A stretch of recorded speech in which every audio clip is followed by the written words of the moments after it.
আমার প্রিয় নবীও মনে কষ্ট পাচ্ছে। আপনারা আমার প্রিয় নবীকে মানো না, যিনি তার নামও তারেক মানো না। তিনি বলছিলেন, আমি শব্দটা উচ্চারণ করতে চাই না, তিনি বলছিলেন নবীর রওজা মুবারকের উপরে কি যেন করবে। আসসালামু আলাইকুম প্রিয় দেশবাসী, সবাই কেমন আছেন? হাতের ডান পাশে হচ্ছে আমার প্রিয় হযরত মুহাম্মদ সাল্লাল্লাহু আলাইহি ওয়াসাল্লামের রওজা মুবারক, আর এই পাশে দেখতেছেন আমাদের মসজিদের নববী, এই পাশে হচ্ছে জান্নাতুল বাকিয়ার আর দরজা আপনারা অলরেডি দেখতে আছেন। দেশবাসী যারা সর্বপ্রথম এই দেখতেছেন দেখতে থাকুন, আর দেশবাসীকে সর্বোচ্চ শেয়ার করে দেখার সুযোগ করে দিবেন। জয় বাংলা সৈনিক ভাই বোনেরা যারা মদিনা শরীফে আছেন। বই কি কিসের বই এটা? এটা হচ্ছে আখিরাতের পাসপোর্ট। আখিরাতের পাসপোর্ট। এটা দিয়ে কি করবে? এটা করে দিব। আর এটা উঠতে আচ্ছা এরপরে এটা কি? এবারে আল্লাহ বেহেশতের বিষয় হারা দিব। বেহেশতের বিষয় হারা দিব আল্লাহ। তুমি এই বই কই পাইছো? এই বই আমি চৌমনি আমার এক পরিচিত দোকান থেকে নিয়েছি আমি। দোকানে বেচে এই বই? হ্যাঁ আছে। এখন দুইটার দাম কত ডলার? না আমি দেখি। যদি দেখা করতে চান জানাতে পারেন কমেন্টে কারা মদিনাতে আছেন। দীর্ঘদিন থেকে যখন আমি জিদ্দে ছিলাম তখন আপনারা বারবার বলছিলেন আপনারা মদিনায় আছেন, দেখা করতে চান। এখন আপনাদের সাথে দেখা করতে পারবো। এখন আমি বর্তমানে আছি মদিনাতে। যদি যারা জয় বাংলার সৈনিকেরা আছেন, যারা মক্কা মদিনা পাশাপাশি জিদ্দাতে কাছাকাছি, সবাই সবার সাথে যোগ হবে। মাত্র কিছুদিন আগে আমাদের শামীম ওসমান সাহেব আসছিল, আমাদের মন্ত্রী এমপি যাই বলেন, খেলা হবে বলে। তিনি কিন্তু অলরেডি গত এক সপ্তাহ আগে আসছিল, আমি দেখা করতে পারি নাই, শারীরিকভাবে অসুস্থ ছিলাম, কাজে ছিলাম। যারা মদিনাতে আছেন তারা দেখা করতে পারেন সামনে যে কোনো মুহূর্তে যে কোনো সময় জয় বাংলার সৈনিকেরা দেখা করতে পারলে আমার মনটাও খুশি হবে, আপনাদের মনটাও। যারা দীর্ঘদিন থেকে আমাকে বলতেছেন ভাই মদিনাতে আসি, আসেন একবার দেখা হবে। আমি চলে আসছি মদিনাতে, ইতিমধ্যে আপনারা দেখে ফেলছেন। আমি আজকে হচ্ছে 11 তারিখ, অলরেডি 11 তারিখে আমি আসছি, রওজা মোবারকে আসছি। প্রিয় দেশবাসীর জন্য দোয়া চাইতেছি, সবাই সবার জন্য দোয়া করবেন। দেশের পরিস্থিতি খুবই খারাপ, কারণ ভবিষ্যৎ প্রজন্ম যারা আমাদের ভবিষ্যৎ যারা ছোট ভাইরা আছে তাদের ভবিষ্যৎ কিন্তু খুবই অন্ধকার।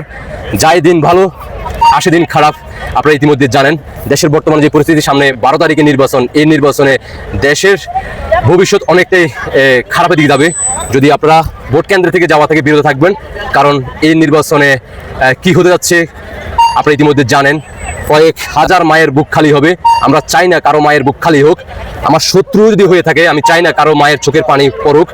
যাদের ভাই হারায় তারা ভাইয়ের মর্ম বোঝে, যাদের বোন হারায় তাদের বোনের মর্ম বোঝে, যাদের বাবা হারায় তারা তাদের বাপের মর্মটা বোঝে। কারণ একটা পরিবারের একজন ইনকাম করার মতো যাদের আছে, সে যদি মারা যায়, এই দুনিয়া থেকে চলে যায়, তাহলে তার পরিবারে যদি কোনো 8 থেকে 10 জন সদস্য থাকে, তাহলে তারা নিঃস্ব হয়ে যায়। যারা হারায় তারাই বোঝে। আর যারা জান্নাত নিয়ে ব্যস্ত থাকেন, মিথ্যা প্রলোভন দেখাইয়ে মানুষদেরকে বিভ্রান্ত পালাচ্ছেন, তাদের উদ্দেশ্য করে বলতে চাই, আমার এই প্রিয় নবী সামনেই আছে। প্রিয় নবী রওজা মুবারকের সামনে বলতে চাই, আমার মনের কথা থেকে আমি বলতে চাই, যারা জান্নাতের টিকিট বিক্রি করতেছেন, মানুষদেরকে মিথ্যা কথা বলতেছেন, আপনাদেরকে আল্লাহ যেন হেদায়েত দান করুক। কারণ আপনারা মানুষদেরকে, আমাদের মুসলমানদেরকে এমনভাবে বিভ্রান্ত করতেছেন। আমরা যখন গত 16-17 বছর বিভিন্ন হুজুরদেরকে অন্তর থেকে তাদেরকে ভালোবাসতাম, কিন্তু তারা একের পর এক মিথ্যা কথা বলে মানুষদেরকে এখন বিভ্রান্তের মধ্যে আপনারা যেভাবে নিয়ে যাচ্ছেন, এখন মনে হচ্ছে যেন দাজ্জাল এখন বর্তমানে বাংলাদেশে আপনারা অবস্থান করতেছেন শুধুমাত্র ক্ষমতার জন্য। এই ক্ষমতা দিয়ে আপনারা কি করবেন? এই ক্ষমতা দিয়ে কি করবেন? এই প্রিয় নবী আমাদের রওজা মোবারকে দাঁড়িয়ে বলতেছি, কিছুদিন আগে আমি মক্কা গিয়েও দাঁড়িয়ে বলছি, ক্ষমতা এই দুনিয়াতে কিছুই না।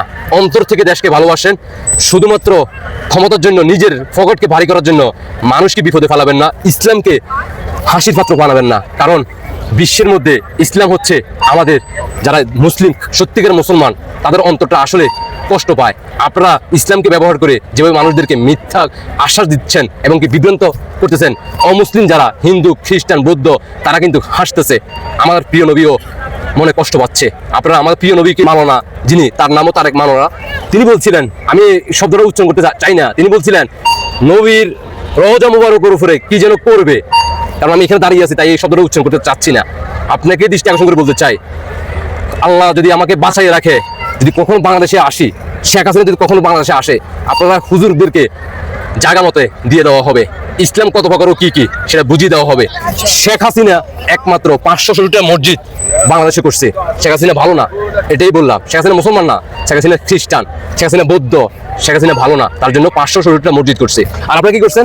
5ই আগস্টের পরে কতগুলো মসজিদ আপনারা আগুন দিচ্ছেন, বেকুনিয়ে ভাঙতে গেছেন। সেখানে অনেক এলাকার লোকেরা তখন বাধা দিছিল যে মসজিদ তো এটা মানুষ নামাজ কলমা পড়ার জন্য এখানে করছে। আপনাদেরকে বলতে চাই, বেশি দিন বাঁচবেন না, বেশি দিন থাকবেন না। তবে এইবার আপনারা কখনো আর সামনের দিকে ওয়াজও করতে পারবেন না, কারণ আপনাদের অন্তরের যে কথাগুলো বাংলার মানুষ বুঝে গেছে। আপনাদের ইসলামকে ব্যবহার করে এতদিন আওয়ামী লীগ থেকে টাকা নেন, বিএনপি থেকে টাকা নেন, সাধারণ মানুষ থেকে চাঁদা নিয়ে আপনাদেরকে ওয়াজ শোনার জন্য বিভিন্ন জায়গায় দাওয়াত দেয়, আর আপনারা সেখানে নবীর গল্প না শুনাইয়া, ইতিহাস না শুনাইয়া, জান্নাতুল বাকিয়ার কথা না শুনাইয়া আপনারা আপনাদের ব্যক্তিগত রাজনীতি নিয়ে আলোচনা করেন। মানুষের চাঁদার টাকা দিয়ে আপনাদের কাছ থেকে কিছু শিখার জন্য আপনাদেরকে দাওয়াত দেয়, অথচ আপনারা আপনাদের পরিমণিকে নিয়ে আপনারা ওয়াজ করেন, ইন্ডিয়ান নায়িকাদেরকে নিয়ে ওয়াজ করেন। সামনে নির্বাচন, আপনারা অনেক কথা বলতেছেন, আপনারা মনে করতেছেন আপনারা বিজয় হবেন, নির্বাচনিত হয়ে যাবেন। এই সরকার কতদিন থাকবে সেটা ইতিহাস যদি জানেন তাহলে জানতে পারবেন ভবিষ্যতে ইনশাআল্লাহ। দেখা হচ্ছে শীঘ্রই। এই রওজা মোবারকে দাঁড়িয়ে বলতেছি, যদি বাংলাদেশে কখনো আসি, আগে আমার টার্গেট তারেক মনোয়ার থেকে শুরু করে আমির হামজা থেকে শুরু করে তাদেরকে আমি যতটুকু আমি জানি ইসলাম সম্বন্ধে তাদেরকে আমি সেটা শিক্ষা দেওয়াবো ইনশাআল্লাহ। আল্লাহ হাফেজ। বিজয় আসবেই আসবে।